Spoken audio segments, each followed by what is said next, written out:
Magpasalamat kayo at naayos ko yung babaeng may-ari ng kotse. Kung nakataon, masasabit kayo sa asuntong karnap. Eto, si Jet ang may kasalanan ng chairman. Tulungan niyo ba naman yung lalaki magbukas ng kotse? Hindi naman pala sa kanya. Ano ako? Ba't ako sisihin mo? Pambihira ka, ikaw nga nagsabi mo ka mabait yung tao, kaya tinulungan ko, tapos ako sisihin mo.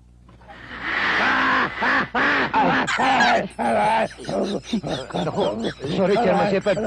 Chairman Shepard, sorry. Hindi ko naman sinasadya, sumable. Tumigil ka nga!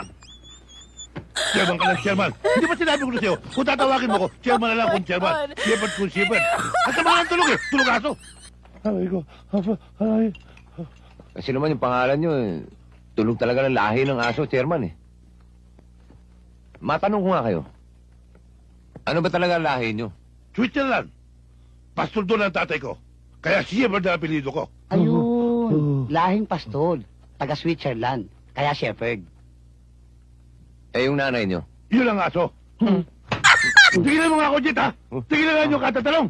Sumataba tuloy ang usapan eh. Jet! Adoy! Kaluto! Kaluto ko! Tom, mainit ba? Sorry, Tom, ha? Ikaw naman kasi. Ba? Nakakagulat ka eh. Bakit ba? Jet! Telegrama galing kay Inday! Ha? Telegrama! At bukas to? Binuksan ko na, Jet eh. Ay ko! Pakialamero ka. Pag hindi yun, huwag mong bubuksan. Sorry, Jet.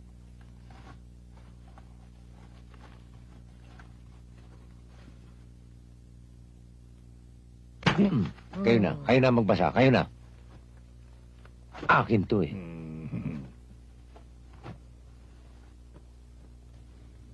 Si nanay daw.